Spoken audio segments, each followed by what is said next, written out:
ക്ലാസ്സിലേക്ക് സ്വാഗതം ചെയ്യുന്നു.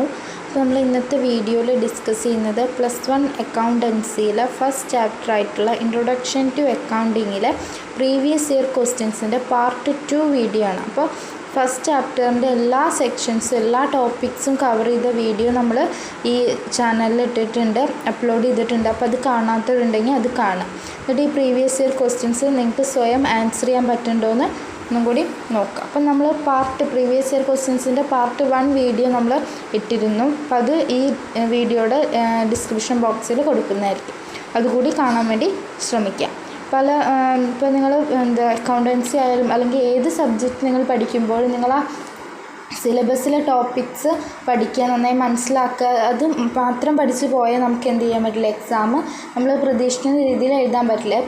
അത് പഠിക്കുന്നതിനൊപ്പം തന്നെ കുറച്ച് ആക്ടിവിറ്റീസും കൂടി നമ്മൾ ചെയ്യണം. കുറച്ച് ക്വസ്റ്റ്യൻസ് നമ്മൾ പ്രാക്ടീസ് ചെയ്യണം. പ്രീവിയസ് ഇയറിൽ ചോദിച്ച ക്വസ്റ്റ്യൻസ് പ്രാക്ടീസ് ചെയ്യുമ്പോൾ രണ്ട് കാര്യങ്ങളാണ് അതുകൊണ്ട് നമുക്ക് ഗുണങ്ങളായി ലഭിക്കുക. ഒന്ന്, നമുക്ക് റിപ്പീറ്റ് ചെയ്യാനുള്ള സാധ്യതയുണ്ട്. ഈ ക്വസ്റ്റ്യൻസൊക്കെ നിങ്ങൾക്കും റിപ്പീറ്റ് ചെയ്യാനുള്ള, ക്വസ്റ്റ്യൻ പേപ്പറിൽ റിപ്പീറ്റ് ചെയ്ത് ചോദിക്കാനുള്ള ഒരു സാധ്യത കൂടെ ഉണ്ട്. പിന്നെ നിങ്ങൾ എത്രത്തോളം ഇതൊക്കെ മനസ്സിലാക്കിയിട്ടുണ്ട്, പഠിച്ചിട്ടുണ്ടെന്ന് സ്വയം വിലയിരുത്താനും ഇത്തരം ക്വസ്റ്റ്യൻസ് ചെയ്യുന്നതിലൂടെ നിങ്ങളെ സഹായിക്കും. അപ്പോൾ പ്രീവിയസ് ഇയർ ക്വസ്റ്റ്യൻസിനും അതിൻ്റേതായ ഇമ്പോർട്ടൻസ് കൊടുത്ത് സ്വന്തമായിട്ട് ആൻസർ കണ്ടുപിടിക്കാൻ വേണ്ടി ശ്രമിക്കുക. അറിയാത്ത എന്തെങ്കിലും ഉണ്ടെങ്കിൽ കമൻറ്റ് സെക്ഷനിൽ ചോദിക്കും. ഇനി നമ്മൾ 32 ക്വസ്റ്റ്യൻ നമ്മൾ പാർട്ട് 1 വീഡിയോയിൽ ചെയ്തിരുന്നു. ഇത് 33 മുതലാണ് നമ്മൾ തുടങ്ങുന്നത്. അപ്പോൾ first question, which one of the following is not a business transactions. ഇതിൽ കുറച്ച് ട്രാൻസാക്ഷൻസ് നമ്മൾ തന്നിട്ടുണ്ട്. ഈ ട്രാൻസാക്ഷൻസിൽ ബിസിനസ് ട്രാൻസാക്ഷൻസ് അല്ലാത്ത ഒരു ട്രാൻസാക്ഷൻ കണ്ടുപിടിക്കാനാണ്, ബിസിനസ്സായിട്ട് റിലേറ്റഡ് അല്ലാത്ത ട്രാൻസാക്ഷൻസ് കണ്ടുപിടിക്കാനാണ് പറഞ്ഞിട്ടുള്ളത്. അപ്പോൾ ഫസ്റ്റത്, ബോട്ട് മോട്ടോർ കാർ ഫോർ ബിസിനസ്സിന് വേണ്ടി മോട്ടോർ കാർ വാങ്ങിച്ചു. എത്ര? 1 lakh രൂപയുടെ. ഇനി അടുത്തത്, പെയ്ഡ് എംപ്ലോയി സാലറി, എംപ്ലോയീസിന് സാലറി കൊടുത്തു. 1000 രൂപയുടെ സാലറി എംപ്ലോയീസിന് കൊടുത്തു. ഇനി അടുത്തത്, paid son fees from business 2000 സണ്ണിന് വേണ്ടിയിട്ട് ബിസിനസ്സിൽ നിന്നും 2000 രൂപയുടെ ഫീസ് മണി എന്ത് ചെയ്തു, സൺ ഫീസിന് വേണ്ടി ചിലവാക്കി, പെയ്ഡ് ചെയ്തു. ഡി എന്ന് പറഞ്ഞാൽ, paid son fees from his personal account 2000, personal അക്കൗണ്ടിൽ നിന്നും സണ്ണിൻ്റെ ഫീ പെയ്ഡ് ചെയ്തു. ഇതിലേതാണ്? ഫസ്റ്റ് ഇത് നോക്കി നോക്കുക, ബിസിനസ്സിലേക്ക് മോട്ടോർ കാർ വാങ്ങിയെന്നാണ് 1,00,000 രൂപയുടെ. അത് ബിസിനസ്സായിട്ട് റിലേറ്റഡ് ആയിട്ടുള്ളൊരു ട്രാൻസാക്ഷൻ ആണ്. ബിസിനസ്സിന് വേണ്ടിയിട്ടാണ് നമ്മളത് സെറ്റ് വാങ്ങിയിട്ടുള്ളത്. അത് ബിസിനസ് ട്രാൻസാക്ഷൻ ആണ്. രണ്ടാമത്തെ, paid employee salary 1000 employee salary കൊടുത്തു. അതും ബിസിനസ്സിലെ സാലറി കൊടുക്കുന്നത് ഒരു ബിസിനസ്സിലെ ട്രാൻസാക്ഷൻസ് ആണ്. മൂന്നാമത്തെ, paid son fees from business 2000, ബിസിനസ്സിൽ നിന്ന് 2000 രൂപ സണ്ണിൻ്റെ ഫീസിനായി പെയ്ഡ് ചെയ്തു എന്നാണ് പറയുന്നത്. ഇവിടെ ബിസിനസ്സിൻ്റെ കാശ്, ബിസിനസ്സിൻ്റെ പൈസ, മണി എന്ത് ചെയ്തു, ഓണർ അദ്ദേഹത്തിൻ്റെ പ്രൈവറ്റ് ആയിട്ടുള്ള എക്സ്പെൻസിന് വേണ്ടി മീറ്റ് ചെയ്യാം. അപ്പോൾ ഈ ഒരു എക്സ്പെൻസ് നമ്മൾ ഡ്രോയിങ്സ് എന്നുള്ള രീതിയിലാണ് പറയുക. അപ്പോൾ ഇതും ബിസിനസ് റിലേറ്റഡ് ആയിട്ടുള്ള ട്രാൻസാക്ഷനാണ്. ഡ്രോയിങ്സ് എന്നുള്ള പേരിലാണ് ഈ ട്രാൻസാക്ഷൻ നമ്മൾ പറയാം. ഇനി ഡി എന്താ, paid son fees from his personal account, പേഴ്സണലായിട്ടുള്ള ഒരു അക്കൗണ്ട് ഉണ്ടാവില്ല ബാങ്കിൽ, അങ്ങനെ ആ പേഴ്സണൽ അക്കൗണ്ടിൽ നിന്നും 2000 രൂപ സണ്ണിൻ്റെ ഫീസിനായി ചിലവഴിച്ചു. അതെന്താ, അത് ബിസിനസ് ട്രാൻസാക്ഷൻ അല്ല, അദ്ദേഹത്തിൻ്റെ പേഴ്സണലായിട്ടുള്ള ഒരു എക്സ്പെൻസാണ്, പേഴ്സണലായിട്ടുള്ളൊരു ട്രാൻസാക്ഷനാണ്, ബിസിനസ്സായിട്ട് ബന്ധമില്ല. ബിസിനസ്സിൽ നിന്ന് പൈസ എടുത്തുകൊണ്ട് അത് ഡ്രോയിങ്സ് ആണ്, അത് ബിസിനസ്സിനായിട്ട് ബന്ധമുണ്ട്. അത് നമ്മൾ അക്കൗണ്ടിങ് ട്രീറ്റ്മെൻറ്റ് ചെയ്യുന്നതാണ്. പേഴ്സണൽ അക്കൗണ്ടിൽ നിന്നും സണ്ണിൻ്റെ ഫീസ് അല്ലെങ്കിൽ അതിനെന്തൊരു എക്സ്പെൻസ് മീറ്റ് ചെയ്യുമ്പോൾ അത് ബിസിനസ് ട്രാൻസാക്ഷൻസ് അല്ല. ഇനി അടുത്ത question, 34th question, the creditors and bankers need qualitative accounting information for taking appropriate decisions. What qualitative features do they expect in accounting information. Accounting ഇൻഫർമേഷൻ്റെ qualitative ആയിട്ടുള്ള ക്യാരക്ടേഴ്സാണ് ചോദിച്ചിരിക്കുന്നത്, ഫീച്ചേഴ്സാണ് നമ്മളിവിടെ എഴുതേണ്ടത്. നമ്മൾ പഠിക്കുന്നതൊക്കെ reliability, relevance, understandability and comparability, ഈ 4 എലമെൻറ്റ്സ് നമ്മൾ ഡീറ്റെയിൽ ആയിട്ട് പറഞ്ഞിട്ടുണ്ട്. ഇതൊരു ഡയറക്റ്റ് ആയിട്ടുള്ള ക്വസ്റ്റ്യനാണ്. ഇനി 35th question, pick out the wrong pair, state the reason. Wrong pair pick out ചെയ്യാനും അതിൽ എന്തുകൊണ്ടാണ് റോങ് ആയെന്നുള്ളത് റീസൺ കൊടുക്കാനാണ് പറഞ്ഞിരുന്നത്. ഫസ്റ്റ് ഇത് പെയർ എന്ന് പറയുന്നത് പേറ്റൻറ്റും കോപ്പിറൈറ്റും, രണ്ടാമത്തെ സ്റ്റോക്കും ഡെപ്റ്റേഴ്സും, മൂന്നാമത്തെ സാലറി റെൻറ്റ്, നാലാമത്തെ ക്യാഷ് ഫർണിച്ചർ. ഇതിലേതാദ്യത്തെ പെയർ എന്ന് പറഞ്ഞാൽ പേറ്റൻറ്റ് കോപ്പിറൈറ്റ്. പേറ്റൻറ്റും കോപ്പിറൈറ്റും രണ്ടും ഇൻടാഞ്ചിബിൾ ആയിട്ടുള്ള അസറ്റാണ്. അപ്പോൾ അതല്ല. ഇനി രണ്ട് സ്റ്റോക്കും ഡെപ്റ്റേഴ്സും രണ്ടും കറൻറ്റ് അസറ്റുകളാണ്. സാലറി രണ്ടും എക്സ്പെൻസുകളാണ്. ക്യാഷും ഫർണിച്ചറും അസറ്റുകളാണ്. അപ്പോൾ ഇതിൽ റോങ് പെയർ എന്ന് പറഞ്ഞത് സാലറി റെൻറ്റുമാണ്. ബാക്കിയൊക്കെ എന്താണ്? ബാക്കിയുള്ള എല്ലാ പെയറും അസറ്റുകളാണ്. ഇവിടെ ഉത്തരം സാലറി റെൻറ്റും ആണ്. Other are asset. ബാക്കിയുള്ള എല്ലാ പേരിലുള്ളത് അസറ്റുകളാണ്. സാലറി റെൻറ്റും എക്സ്പെൻസാണ്. അപ്പോൾ അതാണ് അതിൻ്റെ ഉത്തരം. ഇനി under which one of the following can the asset of debtors be well placed? Debtors നമ്മൾ എന്തിൻ്റെ അണ്ടറിലാണ് പ്ലേസ് ചെയ്യാന്ന് പറയുന്നത്? റിയൽ അസറ്റ്സ്, അതുപോലെ fixed assets, current assets, human assets. പറഞ്ഞു ഡെപ്റ്റേഴ്സ് ഒരു കറൻറ്റ് അസറ്റ്സ് ആണ്. അതായത് വിത്തിൻ 1 ഇയറിൻ്റെ ഉള്ളിൽ നമുക്ക് ക്യാഷായിട്ട് കൺവേർട്ട് ചെയ്യാൻ പറ്റുന്നതാണ് ഡെപ്റ്റേഴ്സ്. അതുകൊണ്ട് അതൊരു കറൻറ്റ് അസറ്റാണ്. ഇനി 37th question. In how many ways are assets classified? Mention these ways. എത്ര രീതിയിലാണ് അസറ്റ്സിനെ ക്ലാസിഫൈ ചെയ്തതെന്നാണ്. നമുക്കറിയാം അസറ്റുകൾ 2 തരമുണ്ട്. ഫിക്സ്ഡ് അസറ്റ് എന്നും കറൻറ്റ് അസറ്റ് എന്നും. ഈ ഫിക്സ്ഡ് അസറ്റിൽ തന്നെ tangible, intangible, wasting asset, fictitious asset ഉണ്ട്. അത് ഫിക്സ്ഡ് അസറ്റിൽ വരുന്ന ക്ലാസിഫിക്കേഷൻസും അതേപോലെ ഓരോ എക്സാമ്പിൾസ് നിങ്ങൾ ഓർത്തിരിക്കുക. പിന്നെ അതേപോലെ കറൻറ്റ് അസറ്റ്സും. മെയിനായിട്ട് അസറ്റിന് രണ്ടാണ്, ഫിക്സ്ഡ് അസറ്റും കറൻറ്റ് അസറ്റും. ഫിക്സ്ഡ് അസറ്റിൻ്റെ അണ്ടറിൽ തന്നെ ടാഞ്ചിബിൾ, ഇൻടാഞ്ചിബിൾ, വേസ്റ്റിംഗ്, ഫിക്റ്റീഷ്യസ് എന്നുള്ള രീതിയിൽ വരുന്നുണ്ട്. ഇനി 38th question. Mister Sino is a furniture dealer at Perumbavoor. His closing stock of furniture is ₹3 lakhs. It is considered as an the option fixed, current, intangible, none of this. അപ്പോൾ mister സിനോ എന്ന് പറയുന്നത് ഒരു furniture dealer, പെരുമ്പാവൂരുള്ള ഒരു furniture ഡീലറാണ്. അതിൻ്റെ closing stock of furniture dealer എന്ന് പറയുമ്പോൾ അദ്ദേഹത്തിൻ്റെ ഗുഡ്സ് എന്ന് പറയുന്നത് ഇവിടെ ഫർണിച്ചറാണെന്ന് മനസ്സിലാക്കുക. പർച്ചേസ് ചെയ്യുന്നതും സെയിൽ ചെയ്യുന്നതായിട്ടുള്ള ഐറ്റമാണ് ഗുഡ്സ്. അയാൾ പർച്ചേസ് ചെയ്യുന്ന സെയിൽ ചെയ്യുന്ന ഫർണിച്ചർ ഐറ്റംസാണ്. അപ്പോൾ ഫർണിച്ചറാണ് ഗുഡ്സ് എന്ന് മനസ്സിലാക്കാം. അപ്പോൾ ക്ലോസിംഗ് സ്റ്റോക്ക് ഓഫ് ഫർണിച്ചർ, അതായത് ഗുഡ്സിൻ്റെ ക്ലോസിംഗ് സ്റ്റോക്ക് എന്ന് പറയുന്നത് എന്താണ്? ഫിക്സ്ഡ് അസറ്റാണ്. ഫിക്സ്ഡ് അസറ്റാണോ, കറൻറ്റ് അസറ്റാണോ, ഇൻടാഞ്ചിബിൾ അസറ്റാണോ, അതോ നൺ ഓഫ് ദിസ് ആണ്? നമുക്കറിയാം കറൻറ്റ് അസറ്റാണ്. ഇവിടെ സ്റ്റോക്കാണെന്ന് പറയാം. ക്ലോസിംഗ് സ്റ്റോക്ക് നമ്മൾ സ്റ്റോക്കിനെ കറൻറ്റ് അസറ്റായിട്ടാണ് കൺസിഡർ ചെയ്യുക. അപ്പോൾ കറൻറ്റ് അസറ്റാണ് അതിൻ്റെ ആൻസർ. ഇനി 39th. Goods in business are called by different names. Give their names in the following 2 cases. ഈ 2 കേസിലും ഗുഡ്സിനുള്ള ഡിഫറെൻ്റ് ആയിട്ടുള്ള നെയിംസ് പറയാനാണ് പറഞ്ഞത്. Value of goods remaining at the end of the period. ഒരു പീരീഡിൻ്റെ അവസാനത്തിൽ വരുന്ന വാല്യൂ ഓഫ് ഗുഡ്സിന് നമ്മൾ എന്താ പറയുക? ക്ലോസിംഗ് സ്റ്റോക്ക് എന്നാണ്. എൻഡ് ഓഫ് ദി പീരീഡാണ്. അപ്പോൾ ഇത് ക്ലോസിംഗ് സ്റ്റോക്കാണ്. ഇനി അടുത്തത് return of goods from customers which are defective. അപ്പോൾ കസ്റ്റമേഴ്സിൽ നിന്നും റിട്ടേൺ കിട്ടിയ ഗുഡ്സ് എന്തുകൊണ്ടാണ്?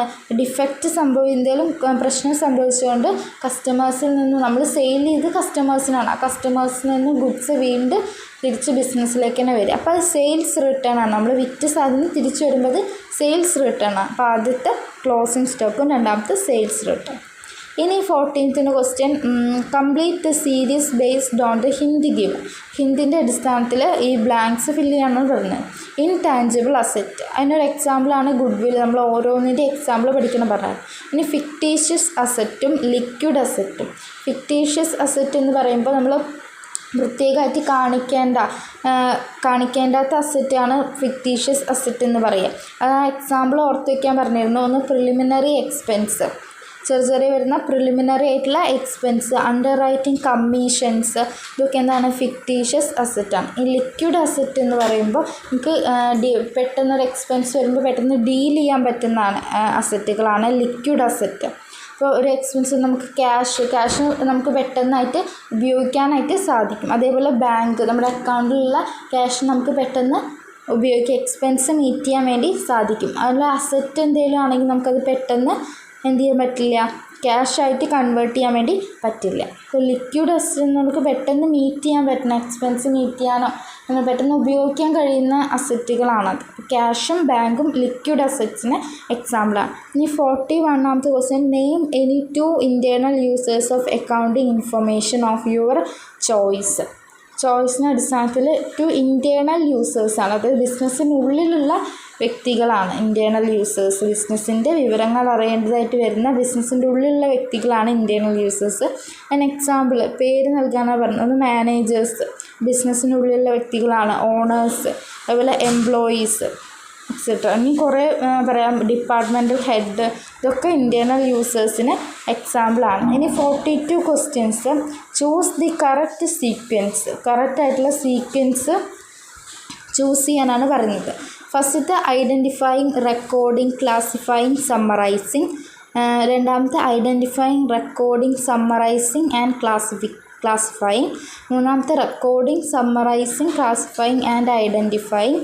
നാലാമത്തെ identifying, classifying, recording and summarising. ഇതിൽ കറക്റ്റായിട്ടുള്ള ലൈൻ, കറക്റ്റായിട്ടുള്ളത് ചൂസ് ചെയ്യാനാണ് പറയുന്നത്. ആദ്യം ഐഡൻറ്റിഫൈയിങ്, പിന്നെ റെക്കോർഡിങ്. അത് നമ്മൾ ട്രാൻസാക്ഷൻസ് ഐഡൻറ്റിഫൈ ചെയ്യും, പിന്നെ നമ്മൾ റെക്കോർഡ് ചെയ്യും, പിന്നെ നമ്മളത് ക്ലാസിഫൈ ചെയ്യും, പിന്നെ സമ്മറൈസ് ചെയ്യും. അപ്പോൾ ഐഡൻറ്റിഫൈയിങ്, റെക്കോർഡിങ്, ക്ലാസിഫൈയിങ്, സമ്മറൈസ്. ആദ്യം നമ്മൾ ബിസിനസ് ട്രാൻസാക്ഷൻസ് ഏതൊക്കെയാണ് നമ്മൾ ഐഡൻറ്റിഫൈ ചെയ്ത് നമ്മൾ റെക്കോർഡ് ചെയ്യും, പിന്നെ നമ്മൾ എന്ത് ചെയ്യും, അത് ക്ലാസിഫൈ ചെയ്യും. നമ്മളതിനെ ഡിഫറെൻറ്റ് ലെഡ്ജറുകളായി ക്ലാസിഫൈ ചെയ്യും, പിന്നെ അതിനെ സമ്മറൈസ് ചെയ്തിട്ട് ഒരു റിസൾട്ട് നമ്മൾ ഉണ്ടാക്കും. രണ്ടാമത് പറഞ്ഞ ഐഡൻറ്റിഫൈ, റെക്കോർഡിങ്, സമ്മറൈസിങ്, സമ്മറൈസ് ചെയ്തിട്ടല്ല നമ്മൾ ക്ലാസിഫൈ ചെയ്യുന്നത്, ക്ലാസിഫൈ ചെയ്തിട്ടാണ് നമ്മൾ സമ്മറൈസ് ചെയ്യുന്നത്. അപ്പോൾ ഫസ്റ്റത്തെ answer identify, recording, classify, summarise, അതാണ് കറക്റ്റ് ആൻസർ. രണ്ടാമത്തെ തെറ്റാണ്. അതേപോലെ മൂന്നാമത്തെ തെറ്റാണ്. റെക്കോർഡിങ്, സമ്മറൈസിങ്, ക്ലാസിഫൈങ്, ഐഡൻറ്റിഫൈങ് ആണ് നമ്മൾ ആദ്യം ചെയ്യുക, അവസാനം ചെയ്യുന്നതല്ല ഐഡൻറ്റിഫൈങ്. അപ്പോൾ അതും റോങ് ആണ്.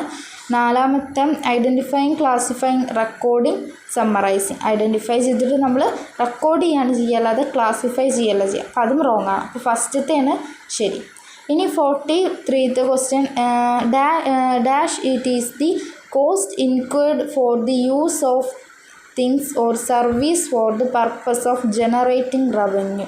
അപ്പോൾ എന്താ പറയുന്നത്, റവന്യൂ ജനറേറ്റ് ചെയ്യാൻ വരുന്ന ആ സർവീസിന് വരുന്ന കോസ്റ്റ് ഇൻക്വേർഡ്, ആ ടേമിന് ഒരു ടേമാണ് അവിടെ ഉദ്ദേശിക്കുന്നത്. അതായത് റവന്യൂ ജനറേറ്റ് ചെയ്യാൻ വേണ്ടി വരുന്ന കോസ്റ്റ്, അത് ഏത് ടേമാണ് പറയുന്നതെന്നാണ്. Option A capital, B expense, C income and D liability. Cost revenue generate ചെയ്യാനായിട്ട് വരുന്ന കോസ്റ്റിന് നമ്മൾ എക്സ്പെൻസ് എന്നാണ് പറയുക. റവന്യൂ ജനറേറ്റ് ചെയ്യാനായിട്ട് വരുന്ന കോസ്റ്റിന് നമ്മൾ എക്സ്പെൻസ് എന്നാണ് പറയുക. ഇനി 44th question, fund based accounting is used by. Fund based accounting ഇത് സിലബസിൽ നിന്നും വ്യത്യസ്തമായിട്ടുള്ളൊരു ക്വസ്റ്റ്യൻ ആണ്. അപ്പോൾ ഇത് നിങ്ങൾ പ്രത്യേകമായിട്ട് നോട്ടിഫൈ ചെയ്യുക. Multinational companies, option A. Option B trading organisation. Option C government organisation and D manufacturing organisations.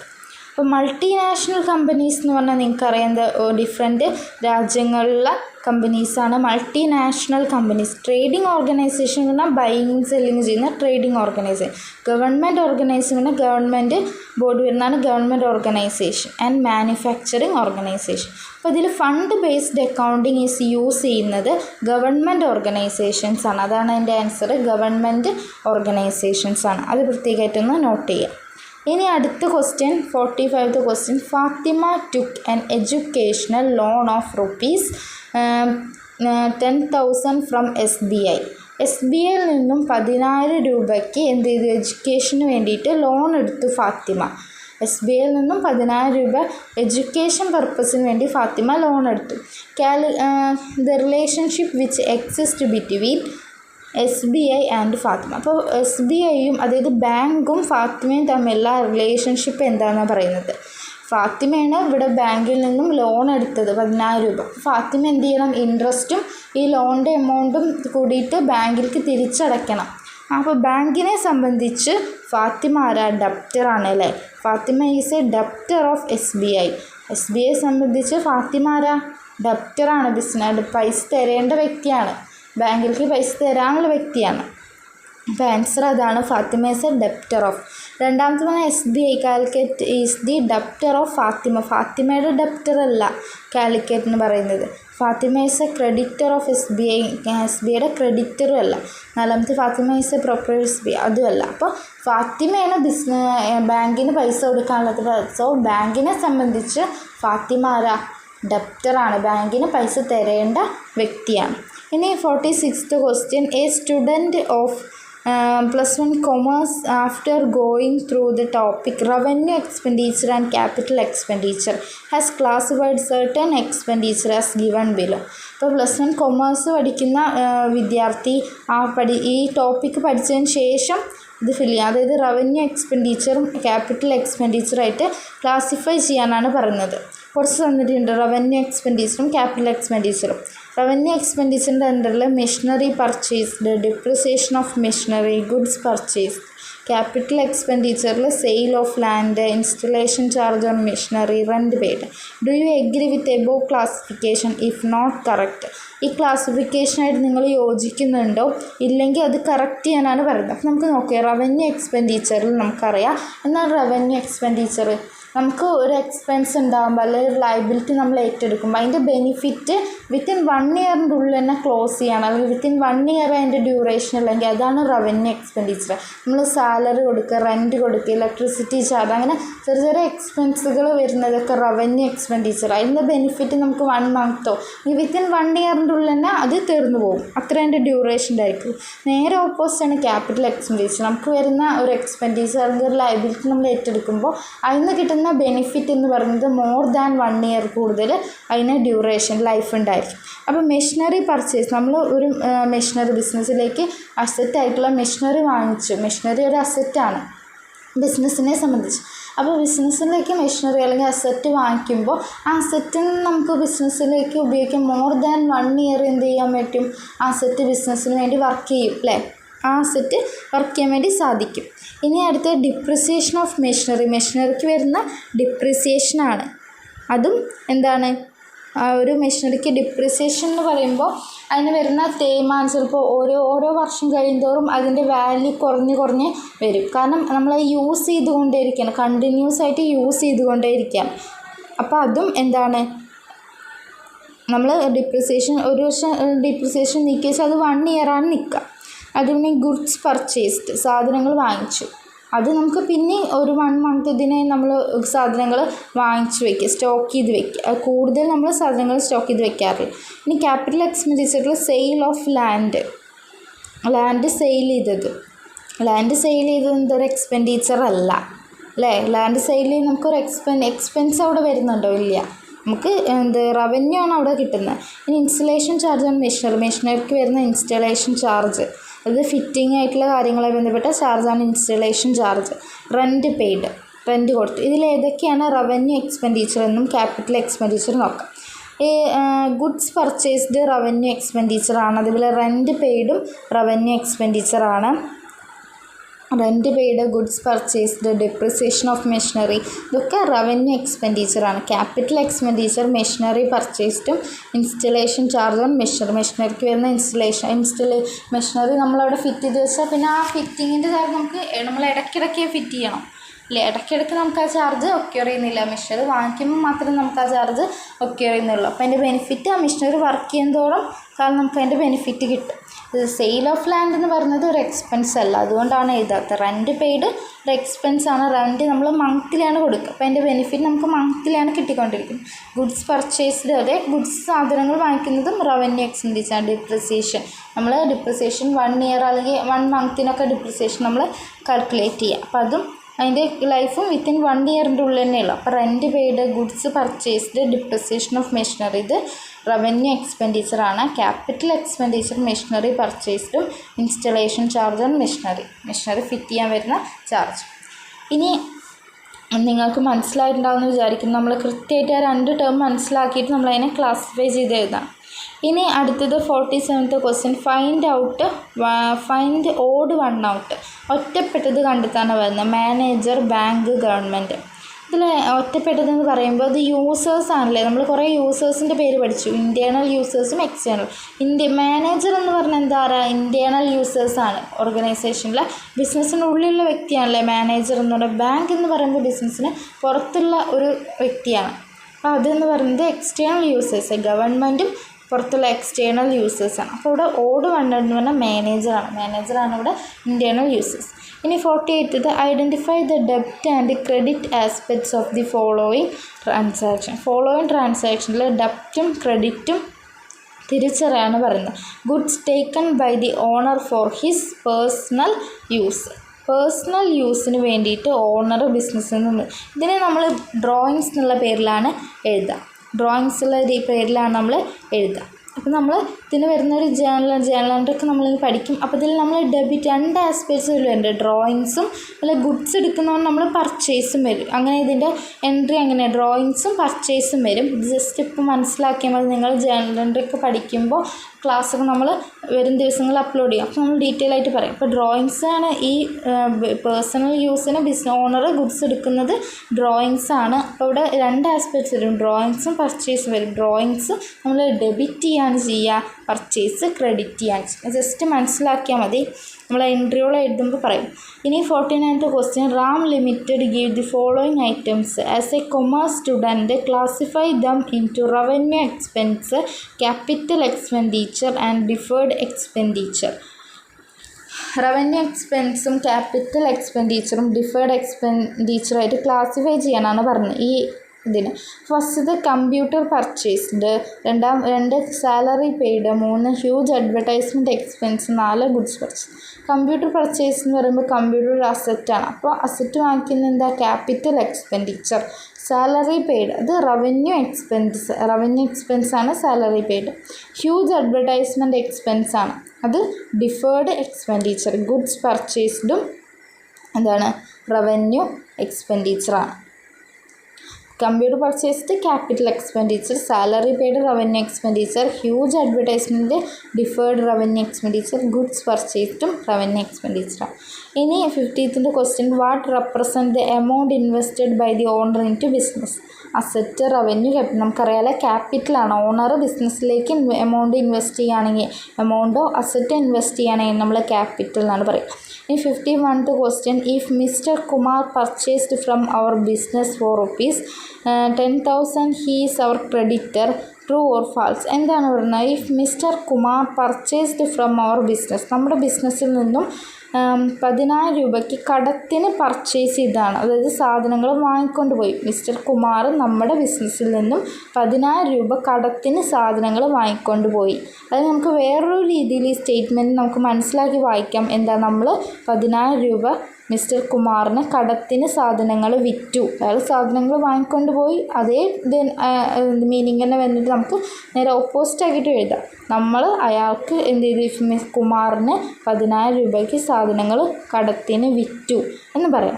അപ്പോൾ നമ്മൾ ആലോചിക്കുകയാണെങ്കിൽ കുമാർ എന്ത് ചെയ്യണം, നമുക്ക് 10,000 രൂപ ഫ്യൂച്ചറിൽ നമുക്ക് തരണം. അപ്പോൾ നമ്മളെ സംബന്ധിച്ച് പൈസ തരാൻ, അല്ലെങ്കിൽ ബിസിനസ്സിനെ സംബന്ധിച്ച് പൈസ തരാനുള്ള വ്യക്തിയാണ് ഇവിടെ കുമാർ. അപ്പോൾ കുമാർ എന്ന് പറയുന്നത് എന്താണ്, ഒരു ഡെപ്റ്ററാണ്. ക്വസ്റ്റ്യനിൽ ഹീസ് എ ക്രെഡിറ്റർ എന്നാണ് പറയുന്നത്. അപ്പോൾ എന്താണ്, അത് ഫാൾസാണ്. കറക്റ്റ് എന്താണ്, കുമാർ എന്ന് പറയുന്നത് നമ്മുടെ ഡെപ്റ്ററാണ്. ബിസിനസ്സിലേക്ക് പൈസ തരേണ്ട വ്യക്തിയാണ്. കുമാർ ഡെപ്റ്ററാണ്. ക്വസ്റ്റ്യനിൽ ക്രെഡിറ്റർ എന്നാണ് പറഞ്ഞത്, അതുകൊണ്ടാണ് അത് ഫാൾസ് ആയത്. ഇനി അടുത്ത ക്വസ്റ്റ്യൻ 52 എത്ര പറഞ്ഞേ, 51 കഴിഞ്ഞാൽ ഇനി 52 question, identify the events not enable to accounting treatment. Accounting ട്രീറ്റ്മെൻറ്റിൽ നമ്മൾ ഉൾപ്പെടാത്ത, അക്കൗണ്ടിങ് ട്രീറ്റ്മെൻറ്റിൽ നമ്മൾ കൺസിഡർ ചെയ്യാത്ത ഒരു ട്രാൻസാക്ഷനാണ് പറഞ്ഞത്. ഒന്ന് സെയിൽ ഓഫ് ഗുഡ്സ്, അത് നമ്മൾ എന്ത് ചെയ്യും, എഴുതും അല്ലേ, നമ്മൾ റെക്കോർഡ് ചെയ്യും, ക്ലാസിഫൈയും സമ്മറൈസ് ഒക്കെ ചെയ്യും. രണ്ടാമത് സാലറി പെയ്ഡ്, അതൊരു എക്സ്പെൻസാണ്, അതും നമ്മൾ കൺസിഡർ ചെയ്യും. ഡയറക്ടേഴ്സ് ആർ അപ്പോയിൻറ്റഡ്, അതേപോലെ തന്നെ റെൻറ്റ് പെയ്ഡ് നമ്മൾ കൺസിഡർ ചെയ്യും. ഇതിൽ ഡയറക്ടേഴ്സ് ആർ അപ്പോയിൻറ്റഡ്.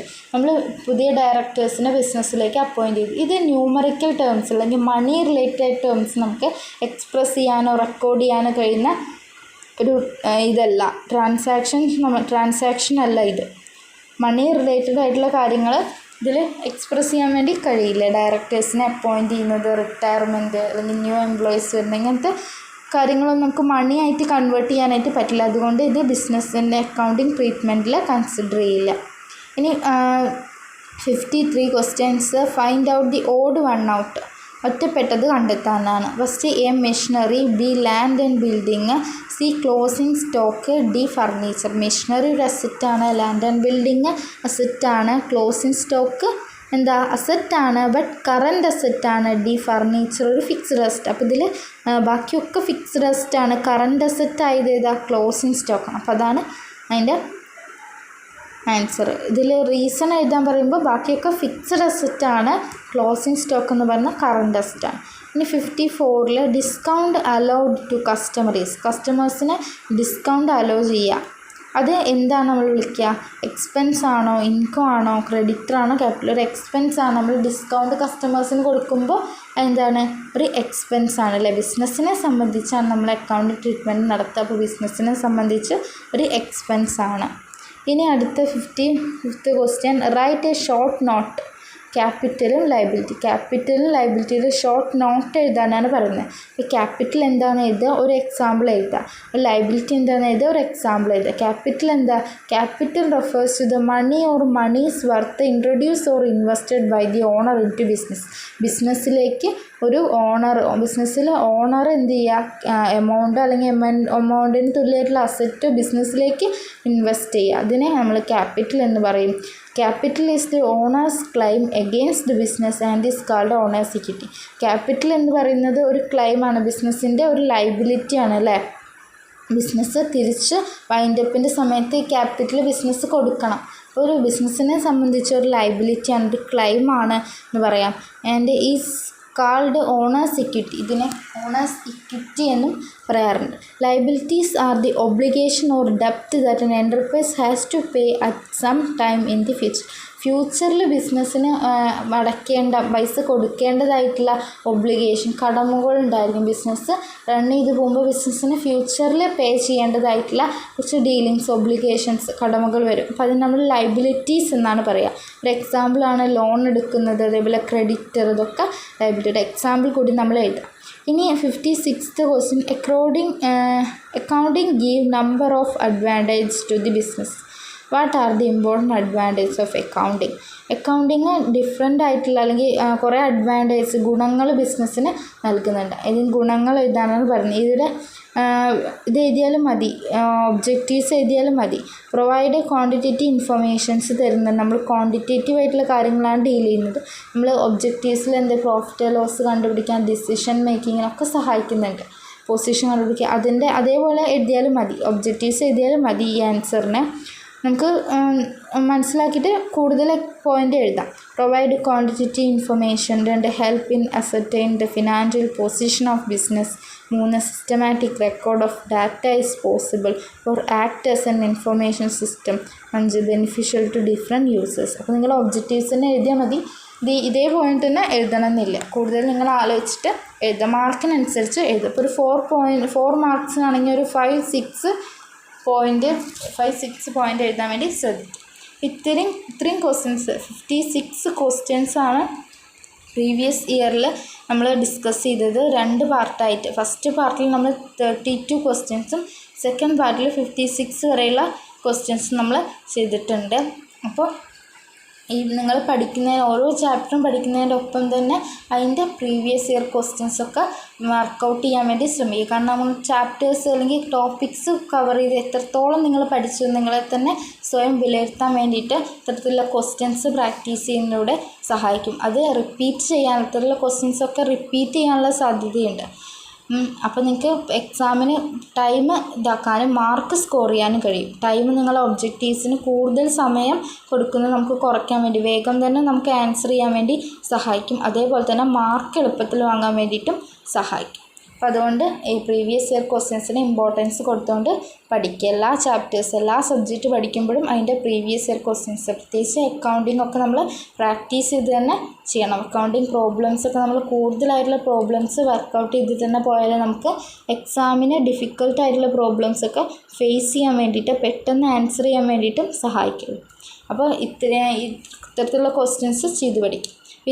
ഇന്ന് പറഞ്ഞതിൽ എന്തെങ്കിലും ഡൗട്ട്സ് ഉണ്ടെങ്കിൽ നിങ്ങൾക്ക് കമൻറ്റ് സെക്ഷൻസിൽ ചോദിക്കാവുന്നതാണ്. തീർച്ചയായിട്ടും റിപ്ലൈ തരുന്നതായിരിക്കും. പിന്നെ അതേപോലെ തന്നെ ഈ ഫസ്റ്റ് ചാപ്റ്ററിലെ വീഡിയോ കാണാത്തവരുണ്ടെങ്കിൽ അത് കാണുക. പിന്നെ നിങ്ങളുടെ ഫ്രണ്ട്സിനൊക്കെ ഷെയർ ചെയ്യുക, സപ്പോർട്ട് ചെയ്യുക, സബ്സ്ക്രൈബ് ചെയ്യുക, നോട്ടിഫിക്കേഷൻസ് ഓണാക്കി വയ്ക്കുക. അക്കൗണ്ടൻസി, ഇക്കണോമിക്സും ബിസിനസ്സിൻ്റെ ക്ലാസ്സുകളൊക്കെ നമ്മൾ ഇനി അപ്ലോഡ് ചെയ്യാൻ പ്ലാൻ ചെയ്യുന്നുണ്ട്. അപ്പോൾ അതൊക്കെ കൃത്യമായിട്ട് ലഭിക്കണം എന്നുണ്ടെങ്കിൽ നിങ്ങൾ നോട്ടിഫിക്കേഷൻസ് ഓണാക്കി വയ്ക്കുക. നിങ്ങളുടെ ഫ്രണ്ട്സിലേക്കൊന്ന് ഷെയർ ചെയ്ത് കൊടുക്കുക, സപ്പോർട്ട് ചെയ്യുക. അപ്പോൾ എല്ലാവർക്കും